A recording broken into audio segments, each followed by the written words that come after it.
अस्सलाम वालेकुम वरहमतुल्लाहि वबरकातुहू। दोस्तों, फ्रैंकफर्ट ਦੇ ਵਿੱਚ ਇਤਵਾਰ ਵਾਲੇ ਦਿਨ कैसी ज़िंदगी है, किस तरह लोग संडे वाले दिन अपने अपने ਕੰਮਾਂ ਤੇ ਜਾਂ ਆਪਣੇ ਆਪਣੇ ਅਜ਼ੀਜ਼ੋ ਕਾਰਬ ਨੂੰ ਮਿਲਣ ਵਾਸਤੇ ਜਾਂ ਆਪਣੇ ਕੰਮਾਂ ਬਿਜ਼ਨਸ ਵਾਸਤੇ ਨਿਕਲਦੇ ਨੇ। ਇਹ ਤੁਸੀਂ ਦੇਖ ਰਹੇ ਹੋ ਕਿ ਤੁਹਾਨੂੰ ਇਹ ਵਾਲਾ ਜਿਹੜਾ ਮਨਾਰੇ ਪਾਕਿਸਤਾਨ ਦੇ ਨਾਲ ਮਵਾਜ਼ਨਾ ਕਰਕੇ ਉਸ ਦਿਨ ਇੱਕ ਵੀਡੀਓ 'ਚ ਦਿਖਾਇਆ ਸੀ, 5 ਗੁਣਾ ਉੱਚਾ ਹੈਗਾ ਮਨਾਰੇ ਪਾਕਿਸਤਾਨ ਤੋਂ। ਇਹ ਗਿਨਹਾਈਮ ਦਾ ਇਲਾਕਾ ਫਰੈਂਕਫਰਟ ਦਾ, ਜਿਹਦੇ ਵਿੱਚ ਪਾਇਆ ਜਾਂਦਾ। ਤੁਹਾਨੂੰ ਅੱਜ ਆਟੋਬਾਨ 'ਤੇ ਚਲਦਿਆਂ ਨਾਲ ਇੱਕ ਦੋ ਬੜੀਆਂ ਆਮ ਗੱਲਾਂ ਵੀ ਦੱਸਾਂਗੇ ਤੇ ਨਾਲ ਤੁਹਾਨੂੰ ਇਹ ਫਰੈਂਕਫਰਟ ਦੇ ਵਿੱਚੋਂ ਨਿਕਲਦਿਆਂ ਹੋਇਆਂ ਜਿਹੜਾ ਨਜ਼ਾਰਾ ਪੇਸ਼ ਨਜ਼ਰ ਆਉਂਦਾ ਫਰੈਂਕਫਰਟ ਦਾ, ਉਹ ਵੀ ਨਾਲ ਦਿਖਾ ਰਹੇ। ਆਹ ਦੇਖੋ ਪਿੱਛੇ ਉਹ ਬਿਲਡਿੰਗਾਂ ਦੂਸਰੀਆਂ ਵੀ ਨੇ, ਪੈਨਸਲ ਵਾਲੀ ਉਹਨੂੰ ਬਿਲਡਿੰਗ ਕਿਹਾ ਜਾਂਦਾ ਸੀ। ਤੇ ਬਾਕੀ ਇਹ ਆਟੋਬਾਨ ਸ਼ੁਰੂ ਹੋਣ ਲੱਗੀ, ਤੁਹਾਨੂੰ ਇਨਸ਼ਾਅੱਲਾ ਨਾਲ ਆਪਣੇ ਸੈਰ ਕਰਾਵਾਂਗੇ। ਆਹ ਦੇਖੋ ਇਹ ਨਜ਼ਾਰਾ 66 ਨੰਬਰ ਆਟੋਬਾਨ ਜਿਹੜੀ ਫਰੈਂਕਫਰਟ 'ਚ ਤੁਸੀਂ ਨਿਕਲਦੇ ਹੋ ਤੇ ਨਾਲ ਹੀ ਕਿੰਨਾ ਖੂਬਸੂਰਤ ਸੀਨ ਨਜ਼ਰ ਆਉਣਾ। ਸਾਹਮਣੇ ਉਹ ਪਹਾੜ ਨਜ਼ਰ ਆ ਰਹੇ ਨੇ। ਇਹ ਗਾਲਬਨ ਕਿਊਨਿਗਸਟਾਈਨ ਦਾ ਇਲਾਕਾ ਹੈ, ਤੁਸੀਂ ਤੁਹਾਨੂੰ ਇੱਕ ਵੀਡੀਓ ਦਿਖਾਇਆ ਸੀ। ਔਰ ਬਾਕੀ ਫਿਰ ਆਲੇ ਦੁਆਲੇ ਸਭ ਸਬਜ਼ਾ ਹੀ ਸਬਜ਼ਾ। ਇਹ ਜਰਮਨੀ ਦੇ ਵਿੱਚ ਇੱਕ ਖਾਸ ਖੂਬੀ ਹੈ ਕਿ ਜਦੋਂ ਇੱਥੇ ਹਿਟਲਰ ਦੇ ਜ਼ਮਾਨੇ ਦੇ ਵਿੱਚ ਦੂਸਰੀ ਜੰਗੇ ਅਜ਼ੀਮ ਦੇ ਬਾਅਦ ਬਹੁਤ ਜ਼ਿਆਦਾ ਕੰਮ ਘਟ ਗਿਆ, ਲੋਕੀ ਫਾਰਗ, ਉਹਨੇ ਇਹ ਕੀਤਾ ਕਿ ਪੂਰੀ ਜਰਮਨੀ ਦੇ ਵਿੱਚ ਆਟੋਬਾਨ ਮੋਟਰਵੇ ਦਾ ਜਾਲ ਵਿਛਾ ਦਿੱਤਾ। ਔਰ ਇਹ ਦੇਖੋ ਕਿੰਨੇ ਮੁਨਜ਼ਮ ਤਰੀਕੇ ਦੇ ਨਾਲ ਜਦੋਂ ਵੀ ਤੁਸੀਂ ਕਿਸੇ ਸ਼ਹਿਰ ਤੋਂ ਬਾਹਰ ਨਿਕਲਣ ਲੱਗਦੇ ਹੋ ਜਾਂ ਐਂਟਰ ਹੋਣ ਲੱਗਦੇ ਹੋ ਤੇ ਆਲੇ ਦੁਆਲੇ ਆਟੋਬਾਨ ਜਾਂ ਮੋਟਰਵੇ ਦਾ ਜਾਲ ਵਿਛਿਆ ਨਜ਼ਰ ਆਉਂਦਾ। ਔਰ ਇੰਨੇ ਅੱਛੇ ਤਰੀਕੇ ਦੇ ਨਾਲ ਉੱਤੇ ਸਾਈਨ ਲਗਾ ਕੇ ਉਹਨੇ ਹਰ ਚੀਜ਼ ਨੂੰ ਮੈਂਸ਼ਨ ਕਰ ਦਿੱਤੀ ਹੈ, ਤੁਸੀਂ ਜਿਸ ਸਾਈਡ ਤੇ ਜਾਣਾ ਹੈ ਬੜੇ ਆਰਾਮ ਦੇ ਨਾਲ ਨਿਕਲ ਸਕਦੇ ਹੋ। ਇਹ ਬਹੁਤ ਵੱਡਾ, ਹਰ ਇਨਸਾਨ ਅਗਰ ਇੱਕ ਬੁਰਾ ਵੀ ਹੁੰਦਾ ਹੈ ਜਾਂ ਉਹਦਾ ਇੱਕ ਨਾਮ ਬੁਰੇ ਨਾਮ ਨਾਲ ਮਸ਼ਹੂਰ ਹੁੰਦਾ ਤੇ ਉਹਦੇ ਵਿੱਚ ਖੂਬੀਆਂ ਵੀ ਪਾਈ ਜਾਂਦੀਆਂ। ਇਹ ਹੁਣ ਉਸ ਟਾਈਮ ਉਹਨੇ ਜਿਹੜਾ ਕੰਮ ਕੀਤਾ ਇਹਦਾ ਕ੍ਰੈਡਿਟ ਸਾਰਾ ਇਹਨੂੰ ਜਾਂਦਾ, ਉਹਦਾ ਕ੍ਰੈਡਿਟ ਉਹਨੂੰ ਹਿਟਲਰ ਨੂੰ ਜਾਂਦਾ, ਉਹਨੇ ਜਿਹੜਾ ਕੰਮ ਕੀਤਾ। ਹੁਣ ਅਸੀਂ ਇਹ ਦੇਖੋ ਨਾ, ਮੋਟਰਵੇ 5 ਨੰਬਰ ਲੈਣੀ ਹੈ, ਏਅਰਪੋਰਟ ਨਿਕਲਣਾ ਬੜੇ ਆਰਾਮ ਦੇ ਨਾਲ, ਇੱਕ ਸਿੱਧੀ ਚਲੀ ਗਈ ਹੈ, ਇੱਕ ਸਾਈਨਾਂ ਦੇ ਮੁਤਾਬਕ ਅਸੀਂ ਬਾਹਰ ਨਿਕਲ ਜਾਵਾਂਗੇ ਇੱਥੋਂ। 5 ਨੰਬਰ ਮੋਟਰਵੇ ਜਿਹੜੀ ਫਰੈਂਕਫਰਟ ਤੋਂ ਨਿਕਲ ਕੇ ਫਲੂਗਹਾਫਨ ਨੂੰ ਜਾ ਰਹੀ ਹੈ ਤੇ ਨਾਲ ਦਾ ਸਾਈਡ ਤੁਸੀਂ ਦੇਖੋ ਫਰੈਂਕਫਰਟ ਦਾ ਨਜ਼ਾਰਾ ਜਿਹੜਾ ਦਰਖਤਾਂ ਦੇ ਪਿੱਛੇ ਆ ਗਿਆ। ਲੇਕਿਨ ਇਹ ਬੜੀ ਸਮੂਥ ਔਰ ਬੜੀ ਸਪੀਡ ਵਾਲੀ ਮੋਟਰਵੇ ਹੈ। ਤੁਹਾਨੂੰ ਇਨਸ਼ਾਅੱਲਾ ਨਾਲ ਨਜ਼ਾਰੇ ਵੀ ਦਿਖਾਵਾਂਗੇ। ਇੱਕ ਬਹੁਤ ਹੀ ਇੱਕ ਦਿਲਚਸਪ ਔਰ ਅਹਿਮ ਟੌਪਿਕ ਦੇ ਉੱਤੇ ਨਾਲ ਗੱਲ ਵੀ ਚੱਲੇਗੀ। ਉਮੀਦ ਹੈ ਕਿ ਉਹ ਗੱਲ ਹੈਗੀ ਇੱਕ ਵੀਡੀਓ ਦੇ ਮੁਤਲਕ, ਜਿਹੜਾ ਇੱਕ ਦੋਸਤ YouTube ਤੇ ਅਕਸਰ ਚਲਾਉਂਦੇ, ਕਦੇ ਉਹ ਮਤਲਬ ਕਬਰਸਤਾਨ 'ਚ ਕਦੇ ਚੱਕਰ ਲਾਉਂਦੇ ਜਾਈਦਾ, ਕਬਰਾਂ 'ਤੇ ਚੱਕਰ। ਜਾਂ ਕੱਲ੍ਹ ਇੱਕ ਵੀਡੀਓ ਮੇਰੀ ਨਜ਼ਰ 'ਚੋਂ ਗੁਜ਼ਰੀ ਜਿਹਦੇ ਵਿੱਚ ਉਹ ਕਰਬ ਤੇ ਤਕਲੀਫ ਦਾ ਇਜ਼ਹਾਰ ਉਹਨਾਂ ਨੇ ਬਹੁਤ ਜ਼ਿਆਦਾ ਕੀਤਾ ਹੈ। ਕਿਸ ਤਰ੍ਹਾਂ ਕਿ ਉਹਨਾਂ ਦੀ ਆਪਣੀ ਜ਼ਾਤ ਦੇ ਉੱਤੇ ਤਕਲੀਫ ਪਹੁੰਚੀ ਹੈ, ਆਪਣੇ ਆਪ ਨੂੰ ਉਹ ਸੱਟ ਲੱਗੀ ਹੈ ਤੇ ਫਿਰ ਉਹਨਾਂ ਨੂੰ ਮਹਿਸੂਸ ਹੋਇਆ ਕਿ ਬਈ ਮੈਂ ਮੁਆਸ਼ਰੇ ਦੀ ਇਸ ਬਿਮਾਰੀ ਨੂੰ, ਮੁਆਸ਼ਰੇ ਦੀ ਇਹ ਅਕਾਸੀ ਕਰਾਂ ਉਸ ਕਰਬ ਦੀ ਔਰ ਦਰਦ ਦੀ ਜਿਹੜੀ ਕਿ ਪੂਰਾ ਮੁਆਸ਼ਰਾ ਇਸ ਟਾਈਮ ਸਹਿ ਰਿਹਾ। ਉਹਦੀ ਮੈਂ ਵੀਡੀਓ ਵੀ ਨਾਲ ਲਗਾਵਾਂਗਾ ਔਰ ਉਹਦੇ ਉੱਤੇ ਗੱਲਬਾਤ ਵੀ ਇਨਸ਼ਾਅੱਲਾ ਹੋਏਗੀ। ਕਿਉਂਕਿ ਜਦੋਂ ਕਿਸੇ ਇਨਸਾਨ ਨੂੰ ਖੁਦ ਕਾਂਟਾ ਚੁੱਭਦਾ ਨਾ ਪੈਰ ਦੇ ਵਿੱਚ ਜਾਂ ਉਹਦੇ ਸਿਰ ਤੇ ਪੈਂਦੀ ਤੇ ਫਿਰ ਉਹਨੂੰ ਉਸ ਤਕਲੀਫ ਦਾ ਅਹਿਸਾਸ ਹੁੰਦਾ ਜਿਹੜੀ ਆਮ ਤੌਰ ਤੇ ਦੂਜਿਆਂ ਲੋਕਾਂ ਨੂੰ ਹੁੰਦੀ ਵੀ ਹੋਵੇ ਤਾਂ ਉਹਨੂੰ ਨਜ਼ਰ ਨਹੀਂ ਆਉਂਦੀ। ਕਿਉਂਕਿ ਜਦੋਂ ਇਨਸਾਨ ਬੇਹਿੱਸ ਹੋ ਚੁੱਕਿਆ ਹੋਵੇ ਜਾਂ ਇੱਕ ਕੌਮ ਬੇਹਿੱਸ ਹੋ ਚੁੱਕੀ ਹੋਵੇ ਤਾਂ ਉਹਨੂੰ ਦੂਜਿਆਂ ਦੀ ਤਕਲੀਫ ਬਿਲਕੁਲ ਨਜ਼ਰ ਨਹੀਂ ਆਉਂਦੀ। ਲੇਕਿਨ ਜਦੋਂ ਕੋਈ ਚੀਜ਼ ਉਹਨਾਂ ਦੇ ਸਿਰ ਦੇ ਉੱਤੇ ਪੈਂਦੀ ਹੈ, ਪਰਸਨਲੀ ਉਹਨਾਂ ਨੂੰ ਉਹਦਾ ਤਜਰਬਾ ਹੁੰਦਾ, ਫਿਰ ਉਹ ਬੋਲਦੇ ਨੇ ਕਿ ਉਹ ਕਿੱਡੀ ਜ਼ਿਆਦਤੀ ਹੋ ਰਹੀ ਹੈ, ਕਿੰਨੀ ਤਕਲੀਫ ਦੇ ਗੱਲ ਹੈ। ਨਾਲ ਤੁਸੀਂ ਜਿਹੜਾ ਨਜ਼ਾਰਾ ਦੇਖ ਰਹੇ ਹੋ ਫਰੈਂਕਫਰਟ ਦਾ ਨਜ਼ਾਰਾ, ਇਹ ਜਿਹੜਾ ਮਾਈਨ ਦਰਿਆ ਵਿੱਚੋਂ ਗੁਜ਼ਰਦਾ, ਇਹ ਅੱਗੋਂ ਇੰਡਸਟਰੀਅਲ ਏਰੀਆ ਨੀਡਰਹਾਰਡ ਦਾ, ਜਿਹਦੇ ਵਿੱਚ ਬਹੁਤ ਸਾਰੀਆਂ ਇੰਡਸਟਰੀਆਂ ਨੇ, ਉਹ ਤੁਸੀਂ ਦੇਖ ਰਹੇ ਹੋ। ਔਰ ਇਹ ਸੜਕ ਸਿੱਧੀ ਫਲੂਗਹਾਫਨ ਏਅਰਪੋਰਟ ਨੂੰ ਜਾ ਕੇ ਅੱਗੇ ਅਸੀਂ ਮੰਜ਼ਿਲ ਅੱਜ ਹੈਗੀ ਗਰੋਸਗਰਾਓ, ਜਿੱਥੇ ਸਾਡਾ ਨਾਸਰ ਬਾਗ ਪਹਿਲਾ ਮਰਕਜ਼ ਹੁੰਦਾ ਸੀ ਜਰਮਨੀ 'ਚ।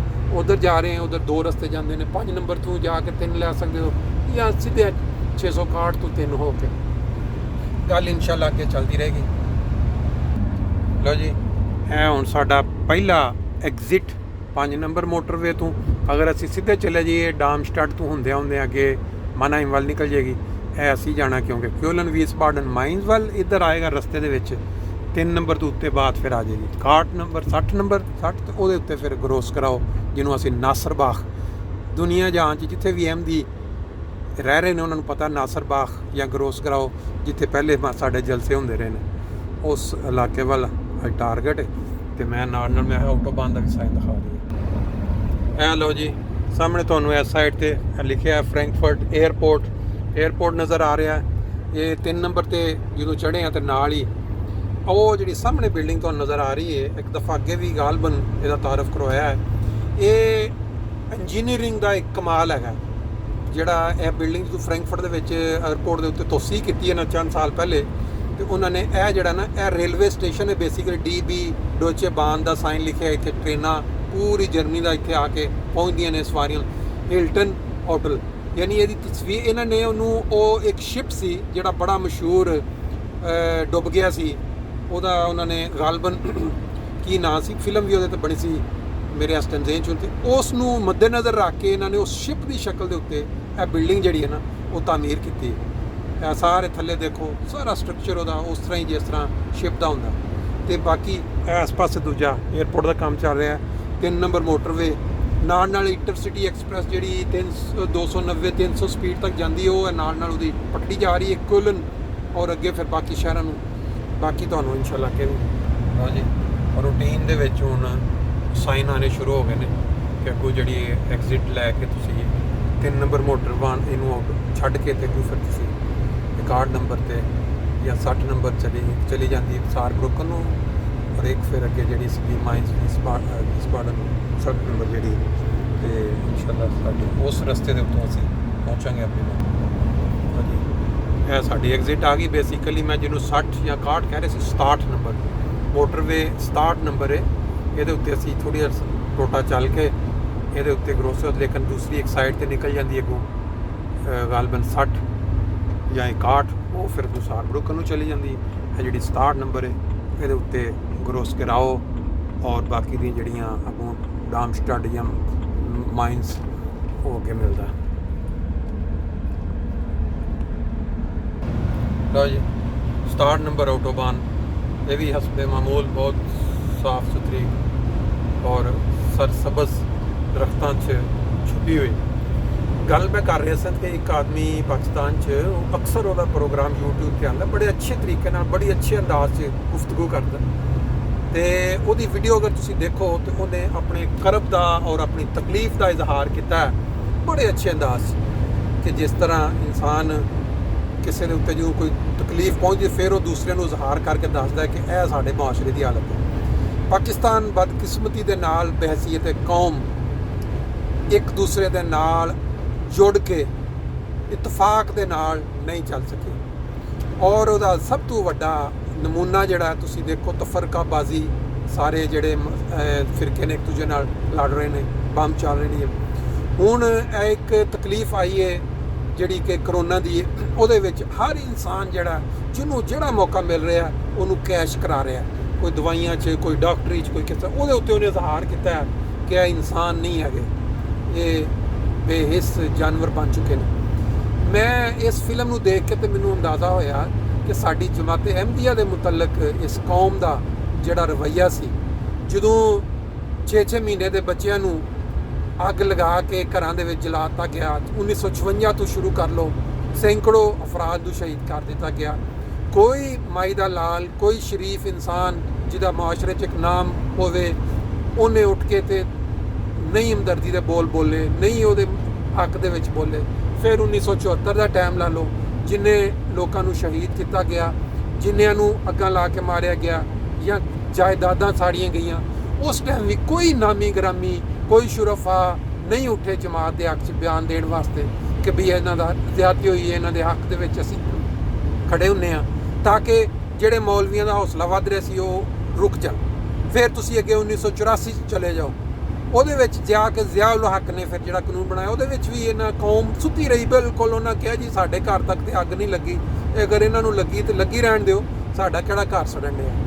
ਉਹਦੇ ਬਾਅਦ ਤੁਸੀਂ ਦੇਖੋ ਕਿ ਇਜ਼ਾਫਾ ਹੁੰਦਾ ਹੁਣ ਕੀ ਹਾਲਤ ਹੋ ਗਈ ਹੈ।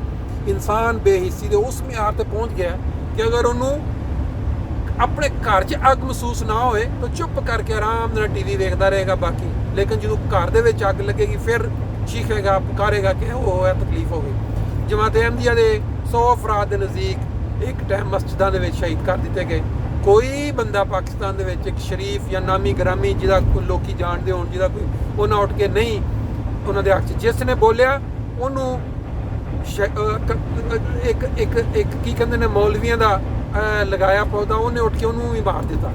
ਉਸ ਟਾਈਮ ਗਵਰਨਰ ਸੀ ਤਾਸੀਰ, ਔਰ ਬਾਕੀ ਫਿਰ ਕਿਸੇ ਨੂੰ ਹਿੰਮਤ ਨਹੀਂ ਹੋਈ ਕਿ ਜਮਾਤ ਦੇ ਹੱਕ 'ਚ ਜਾਂ ਇੱਕ ਗੈਰ ਕਾਨੂੰਨੀ ਜਿਹੜੇ ਕਾਨੂੰਨ ਬਣੇ ਉਹਨਾਂ ਦੇ ਖਿਲਾਫ ਬੋਲੇ। ਤੁਸੀਂ ਅੰਦਾਜ਼ਾ ਇਸ ਤੋਂ ਲਾਓ ਕਿ ਸਰ ਜ਼ਫਰੁੱਲਾ ਖਾਨ ਜਾਂ ਡਾਕਟਰ ਅਬਦੁਲ ਸਲਾਮ, ਜਿਨ੍ਹਾਂ ਨੂੰ ਅੱਲਾਹ ਤਾਲਾ ਨੇ ਐਕਸਟਰਾ ਕਾਬਲੀਅਤ ਤੋਂ ਨਵਾਜ਼ਿਆ, ਉਹਨਾਂ ਦੀ ਜਿਹੜੀ ਕਾਬਲੀਅਤ ਸੀ ਉਹਦਾ ਤੋਂ ਵੀ ਫਾਇਦਾ ਉਠਾਉਣ ਤੋਂ ਇੱਕ ਕੌਮ ਮਹਿਰੂਮ ਰਹਿ ਗਈ। ਅਗਰ ਉਹ ਉਹਨਾਂ ਤੋਂ ਫਾਇਦਾ ਉਠਾ ਲੈਂਦੇ ਤੇ ਅੱਜ ਸਾਡਾ ਮੁਲਕ ਲੋਕਾਂ ਦੇ ਪੂਰੇ ਦੂਸਰੇ ਮੁਲਕਾਂ ਦੇ ਹੱਥ ਨਾ ਫੈਲਾ ਰਿਹਾ ਹੁੰਦਾ, ਬਲਕਿ ਉਹਨਾਂ ਦੀ ਮਦਦ ਕਰ ਰਿਹਾ ਹੁੰਦਾ। ਜਿਸ ਤਰ੍ਹਾਂ 1950 ਜਾਂ 60 ਦੀ ਟਾਈਮ ਦੇ ਵਿੱਚ ਸਾਡੇ ਇੱਕ ਅਹਿਮਦ, ਜਦੋਂ ਉਹ ਵਜ਼ੀਰੇ ਖਜ਼ਾਨਾ ਸਨ ਮੁਲਕ ਦੇ, ਤੇ ਉਦੋਂ ਜਰਮਨੀ ਦੇ ਵਗੈਰੇ ਮੁਲਕ ਨੂੰ ਅਮਦਾਦ ਦਿੱਤੀ ਪਾਕਿਸਤਾਨ ਨੇ ਜੰਗ ਅਜ਼ੀਮ ਦੋਮ ਦੇ ਬਾਅਦ। ਲੇਕਿਨ ਜਦੋਂ ਮੌਲਵੀਆਂ ਦਾ ਹੱਥ ਉੱਠਦਾ ਗਿਆ, ਮੌਲਵੀ ਵੱਧਦੇ ਗਏ, ਉਹਨਾਂ ਨੇ ਆਪਣਾ ਅਸਰ ਗੌਰਮੈਂਟ ਦੇ ਹੱਥ ਤੱਕ ਚਾਲੇ, ਜਾਂ ਕਹਿ ਲਓ ਕਿ ਉਹਨਾਂ ਨੇ ਨਾਖੂਨ ਗੌਰਮੈਂਟ ਦੇ ਜਿਹੜਾ ਉਤਲੇ ਜਿਸਮ ਦੇ ਜਿਹੜਾ ਉੱਤੇ ਗੋਸ਼ਤ ਸੀ ਉੱਥੇ ਤੱਕ ਉਹਨਾਂ ਦੇ ਪਹੁੰਚ ਕੇ ਉਹਨਾਂ ਨੂੰ ਖਾਣਾ ਸ਼ੁਰੂ ਕਰ ਦਿੱਤਾ, ਤੇ ਫਿਰ ਸਾਡੇ ਮੁਲਕ ਦਾ ਹਾਲ ਦਿਨ ਬ ਦਿਨ ਖਰਾਬ ਹੁੰਦਾ ਗਿਆ। ਹੁਣ ਜਿਹੜੀ ਕੰਡੀਸ਼ਨ ਹੈ ਮੁਲਕ ਦੀ ਕਿ ਹਰ ਇਨਸਾਨ ਜਦੋਂ ਉਹਨੂੰ ਤਕਲੀਫ ਪਹੁੰਚਦੀ ਉਹ ਬੋਲਦਾ ਕਿ ਇਹ ਹੋ ਗਿਆ ਉਹ ਹੋ ਗਿਆ, ਲੇਕਿਨ ਬਹਿਸੀਅਤ ਕੌਮ ਜਿਹੜੇ ਉਹ ਸ਼ਹਿਰੀ ਜਿਹੜੇ ਅਮਨ ਪਸੰਦ ਸਨ, ਜਿਨ੍ਹਾਂ ਨੇ ਮੁਲਕ ਵਾਸਤੇ ਜਾਨਾਂ ਦਿੱਤੀਆਂ, ਮੁਲਕ ਬਣਾਉਣ ਵਾਸਤੇ ਜਾਨਾਂ ਦਿੱਤੀਆਂ, ਉਹਨਾਂ ਦੇ ਨਾਲ ਜਦੋਂ ਮੌਲਵੀਆਂ ਦੇ ਕਹਿਣ 'ਤੇ ਪ੍ਰੋਬਲਮ ਜਾਂ ਉਹਨਾਂ ਦੀਆਂ ਅੱਗਾਂ ਲਾ ਕੇ ਉਹਨਾਂ ਦੀਆਂ ਜਾਇਦਾਦਾਂ ਸਾੜੀਆਂ, ਉਹਨਾਂ ਦੇ ਲੋਕਾਂ ਨੂੰ ਸ਼ਹੀਦ ਕੀਤਾ, ਉਸ ਟਾਈਮ ਕੋਈ ਬੰਦਾ ਨਹੀਂ ਉੱਠਿਆ, ਕਿਸੇ ਨੇ ਕੋਈ ਜ਼ਾਹਰ। ਲੇਕਿਨ ਇਸ ਬੰਦੇ ਦੀਆਂ ਗੱਲਾਂ ਨੇ ਇੰਨਾ ਮੁਤਾਸਰ ਕੀਤਾ, ਮੈਂ ਕਿ ਇਸ ਵੀਡੀਓ ਦੇ ਨਾਲ ਇਹ ਵੀ ਇਜ਼ਹਾਰ ਕੀਤਾ ਜਾਏ ਕਿ ਸਾਡੀ ਅਗਰ ਜਮਾਤ ਦੇ ਜਿਹੜੇ ਅਜ਼ੀਮ ਲੋਕ ਸਨ, ਜਿਨ੍ਹਾਂ ਨੇ ਮੁਲਕ ਵਾਸਤੇ ਖਿਦਮਤ ਕੀਤੀ ਜਾਂ ਕਰ ਸਕਦੇ ਸਨ, ਉਹਨਾਂ ਨੂੰ ਵੀ ਇਹ ਕੌਮ ਬਾਹਰ ਸੁੱਟ ਕੇ ਜਾਂ ਉਹਨਾਂ 'ਤੇ ਮੁਜ਼ਾਲਮ ਕਰਕੇ ਮਹਿਰੂਮ ਹੋ ਗਈ। ਹੁਣ ਇੱਕ ਕਰੋਨਾ ਦਾ ਅਜ਼ਾਬ ਨਾਜ਼ਲ ਹੋਇਆ ਔਰ ਦੂਸਰਾ ਮੌਲਵੀਆਂ ਦਾ ਅਜ਼ਾਬ ਨਾਜ਼ਲ ਹੋਇਆ। ਅੱਲਾਹ ਤਾਲਾ ਹੀ ਬਿਹਤਰ ਜਾਣਦਾ ਕਿ ਇਹਨਾਂ ਕੋਲੋਂ ਕਿਵੇਂ ਜਾਨ ਛੁੱਟੇਗੀ। ਇਹ ਇਨਸਾਨ ਸਿਰਫ ਦੁਆ ਹੀ ਕਰ ਸਕਦਾ, ਕਿਉਂਕਿ ਜਿਹੜੀ ਕੌਮ ਜਿਹੜੇ ਮੁਲਕਾਂ ਦੇ ਵਿੱਚ ਜਿਹੜੇ ਇਹ ਮਜ਼ਹਬੀ ਤਬਕਾ ਜਾਂ ਮਜ਼ਹਬੀ ਮੁਨਾਫਰਤ ਵਾਲੇ ਲੋਕਾਂ ਦਾ ਅਮਲ ਦਾ ਕਰ ਰਿਹਾ, ਉਸ ਕੌਮ ਨੇ ਕਦੇ ਤਰੱਕੀ ਨਹੀਂ ਕੀਤੀ। ਆ ਦੇਖੋ ਕਿੰਨਾ ਖੂਬਸੂਰਤ ਨਜ਼ਾਰਾ ਹੈ, ਥੱਲੇ ਮੋਟਰਵੇ ਜਾ ਰਹੀ ਹੈ, ਉੱਤੇ ਜਨਾਬ ਐਸਬਾਨ ਸ਼ਾਇਦ ਗਲਬਨ ਉਧਰੋਂ ਕਰੋਸ ਆ ਰਹੀ। ਤੇ ਇਹ ਚੀਜ਼ ਜਿਹੜੀ ਇਹ ਵੀਡੀਓ ਤੁਸੀਂ ਦੇਖੋਗੇ ਤਾਂ ਤੁਹਾਨੂੰ ਅੰਦਾਜ਼ਾ ਹੋ ਜਾਏਗਾ ਕਿ ਅਗਰ ਕੌਮ ਕਿਸੇ ਟਾਈਮ ਮੁਤਹਦ ਹੋ ਕੇ ਕਿਸੇ ਮਜ਼ਲੂਮ ਵਾਸਤੇ ਆਵਾਜ਼ ਉਠਾ ਲੈਂਦੀ ਤੇ ਸ਼ਾਇਦ ਅੱਜ ਇਹ ਵਾਲੇ ਹਾਲਾਤ ਨਾ ਹੁੰਦੇ। ਅੱਲਾਹ ਤਾਲਾ ਫਹਿਮ ਔਰ ਅਕਲ ਦੇਵੇ। ਇਹ ਸਫ਼ਰ ਜਿਹੜਾ ਸਾਡਾ ਆਹਿਸਤਾ ਆਹਿਸਤਾ ਆਪਣੀ ਮੰਜ਼ਿਲ ਦੇ ਕਰੀਬ ਪਹੁੰਚ ਰਿਹਾ, ਤੇ ਬਾਕੀ ਫਿਰ ਇਨਸ਼ਾ ਅੱਲਾਹ ਤਾਲਾ ਦੁਬਾਰਾ ਹੋਵੇਗਾ।